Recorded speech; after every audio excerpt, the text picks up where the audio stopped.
quero chamar a atenção aqui para alguns comentários aqui, já aproveito para poder agradecer a participação. A gente tem alguns comentários de alguns telespectadores aqui falando da questão de que o ex-presidente Jair Bolsonaro ainda consegue mobilizar mais do que o presidente Lula. A gente tem também, tem uma pergunta aqui, Fran, que eu vou passar para você, que é falando sobre se essa guinada da estratégia de controle do executivo para o controle do legislativo não seria um recuo de Bolsonaro. Que trunfo ele teria para ser essa liderança desse bloco sem um cargo no poder, Fran? É muito difícil realmente esse cálculo, porque a gente tem um centrão hoje muito independente, né? O que o Bolsonaro hoje é importante da gente avaliar que o que o Bolsonaro é importante hoje para essas figuras de direita. Por mais que esteja inelegível e tudo isso no STF, o Bolsonaro ele tem um poder de passar votos, né? Eu esqueci agora o termo correto, mas de transferir votos, né? Muito forte. Então, assim, por isso que a gente vê Romeu Zema, né? Que esteve lá, Jorginho Melo, Cláudio Castro, a gente vê até uma reaproximação do Caiado de Goiás junto a Bolsonaro. Por quê? Porque o Bolsonaro ele continua sendo um cabo eleitoral importante, né? E a depender de qual narrativa que ele vai abordar, que ele vai sustentar após a questão do Supremo Tribunal Federal, ele pode continuar com essa sobrevida. É óbvio que houve um enfraquecimento, mas é óbvio também que ele continua, assim, mobilizando. Então, assim, o Bolsonaro ele é importante nesse sentido. Agora, para quem está ali mesmo no poder, no centrão, isso conta pouco nesse momento, porque o centrão ele tá com a faca e o queijo na mão durante todo esse tempo.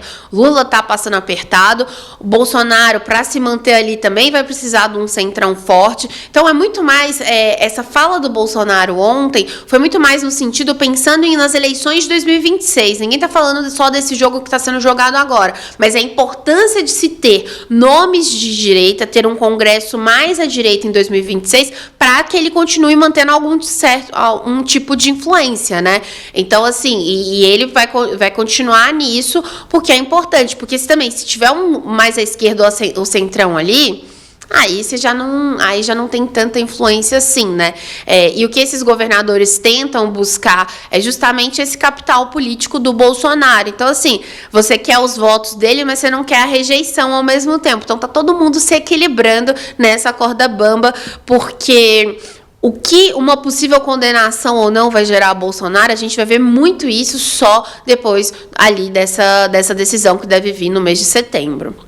Eu quero puxar justamente para esse ponto, porque chama atenção ali são os contornos eleitorais dessas manifestações que o ex-presidente tem feito. No ato de ontem, como você mesmo disse, estiveram presentes ali alguns governadores de direita que são cotados ali como pré-candidatos à presidência da República no próximo ano. Estavam lá, como você disse, o Tarcísio de Freitas, que é o governador de São Paulo, o Jorginho Melo, de Santa Catarina, Cláudio Castro, do Rio de Janeiro, e o governador aqui de Minas Gerais, Romeu Zema. Mas entre eles chama a atenção que o único que discursou foi o governador de São Paulo, o Tarcísio de Freitas. Vamos inclusive ouvir o que ele disse. Mas em 2 anos e 7 meses, destruíram tudo. Olha o prejuízo dos Correios, olha o que estão fazendo. E eu quero que vocês me respondam se o Brasil aguenta. E eu vou dizer para vocês, o Brasil não aguenta mais a desfaçatez. Aguenta ou não aguenta? O Brasil não aguenta mais o gasto desenfreado. Aguenta ou não aguenta? O Brasil não aguenta mais a política de campeões nacionais, porque eles voltaram. O Brasil não aguenta mais a corrupção. Aguenta ou não aguenta? O Brasil não aguenta mais o governo gastador, o juro alto. Aguenta ou não aguenta? Quem paga essa conta do juro alto são vocês. É o pequeno empresário, é o pequeno produtor. O Brasil não aguenta mais aumento de imposto. Aguenta ou não aguenta?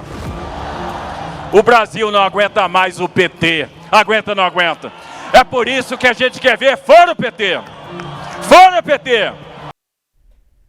É interessante a gente ver essa fala do Tarcísio, porque ele enfatiza muito as críticas ao PT, é o que a gente vê, inclusive aqui em Minas Gerais, com o governador Romeu Zema, mas é uma eleição que parece que é a eleição passada, né? O Bolsonaro falando ali de uma volta do PT, o PT falando muito ali sobre a questão também defesa da democracia, é interessante observar, né, até que ponto que o assunto da eleição anterior, se vai continuar sendo a pauta dessa próxima eleição, se não vão ser outros assuntos, mas queria que você chamasse atenção se esse discurso do Tarcísio, de fato, ele, na verdade, incomodou alguns aliados ali do ex-presidente Jair Bolsonaro, porque como você mesmo disse, eles precisam dessa fatia do eleitorado bolsonarista, que é uma fatia relevante, ela é significativa, mas ao mesmo tempo você também não pode colar tanto, porque senão você pega toda a rejeição também.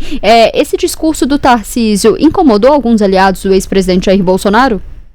Incomodou porque durante foram 7 minutos de fala, ele não citou sobre a questão do Supremo Tribunal Federal, né? Ele falou sobre anistia, sobre justiça, paz. Passou a maior parte do discurso elogiando o Bolsonaro, falando que o Bolsonaro fez e o que o governo do PT, nas palavras dele, destruiu desde que Lula tomou posse em janeiro de 2023. Então, em vários momentos, e ele elogia o Bolsonaro, mas ele critica muito o PT, como a gente ouviu. Ele fala fora PT, ele fala sobre corrupção, sobre questão de juros, enfim. E o que ele fala em um dos momentos também é o seguinte: vamos dar resposta no ano que vem, vamos nos reencontrar com a esperança, a prosperidade, nosso caminho. E ele fala assim também: podem tirar Bolsonaro das urnas, mas não tira do coração das pessoas. Então, assim, em nenhum momento também, não em nenhum momento, né, mas ele também não coloca o Bolsonaro como um candidato em 2026, mas ele coloca que em 2026 vai vir essa resposta por meio de quem? Então, esse vácuo que ele deixou ali nas falas e não ter criticado o STF, ter sido mais enfático em relação a seja uma defesa do Bolsonaro no Supremo ou a anistia, digamos que causou um desconforto, porque o Tarcísio, ele está naquela situação, ele fala que é candidato à reeleição ao governo de São Paulo, né? E quanto em relacionado à presidência, a gente tem partidos de centrão, como o próprio PSD, influenciando, né, forçando republicanos, que é o partido dele, para que ele seja candidato a 2026. Mas nessa de ser fiel a Bolsonaro, de tentar não causar irritação, ele não se coloca. Só que para muitos, essa fala dele de ontem foi meio que tipo, o cara tá se colocando aí como um candidato e o Bolsonaro em 2026. Então isso causou um desconforto. Só que é um discurso também, que é o seguinte: você citou ali sobre, né, o PT criticando a direita, o Bolsonaro criticando a esquerda, é porque também se tira, são opostos, né? Tirando essa esquerda, esse Lula do Bolsonaro, o Bolsonaro vai atacar quem, além do STF? Tirando o Bolsonaro, a direita da mira do Lula, quem que o Lula vai criticar? Então, assim, muito do que passa desse plano de poder em 2026 para eles continuam nesses extremos, né? Ao mesmo tempo que a gente vem esse centrão com força, enquanto eles estão brigando, esse centrão vindo com mais força, e não só pensando no agora, então seja ali no Congresso Nacional tomando as decisões por si só, como também a gente vê um centrão se organizando e muito para as eleições de 2026, seja com governadores, seja também para a próxima presidência da República. Enquanto isso, esses líderes estão... O Lula, por um lado, está tentando aí diminuir a rejeição do governo, atribui ainda tudo que passou a Bolsonaro, e Bolsonaro, de certa forma, criticando quem está no poder agora. Faz parte do jogo. Mas, em relação a isso, a gente vê muito esse centrão crescendo. Então, também vem de uma estratégia do Tarcísio surfar nisso. Porque, na pior das hipóteses, se o Tarcísio, para ele, né, não for candidato à presidência, vai ser candidato ao quê? A reeleição em São Paulo. Então, ele se mantém no jogo. É um discurso que faz sentido para ele, tanto a nível nacional, como também a nível estadual. Claro que ele vai ter que decidir, né? Abril tá chegando aí, mas isso vai depender muito do caminho que vai ser traçado por Bolsonaro pelo Supremo ali em setembro. Mas chama atenção, né, Fran? Porque entre todos os governadores, o único que discursou foi o Tarcísio. Talvez é porque o que está mais próximo ali, talvez, de uma sucessão. Talvez o ex-presidente Jair Bolsonaro, se ele tivesse poder de escolha ali, claro que ele tem, mas se fosse ele, levando em consideração só a opinião dele, talvez ele escolheria alguém ali da família que tivesse o sobrenome Bolsonaro. Mas levando em consideração toda a conjuntura, talvez o Tarcísio seja o nome que esteja mais próximo. Mas, como você mesmo disse, o Tarcísio não foi muito enfático, não não fez duras críticas ao STF como o Bolsonaro e outros membros aliados ali a ele faz, mas porque também é complicado, ele tem um cargo, ele é um governador quem tem um cargo político ali, ficar criticando as decisões do Supremo é muito mais complicado para ele do que quem já não está no poder. E só uma outra questão que eu só queria pontuar, porque eu já ouvi pessoas próximas, aliados ali do governador de Minas Gerais, Romeu Zema, e até gente ali do próprio Republicanos, que é do partido do Tarcísio,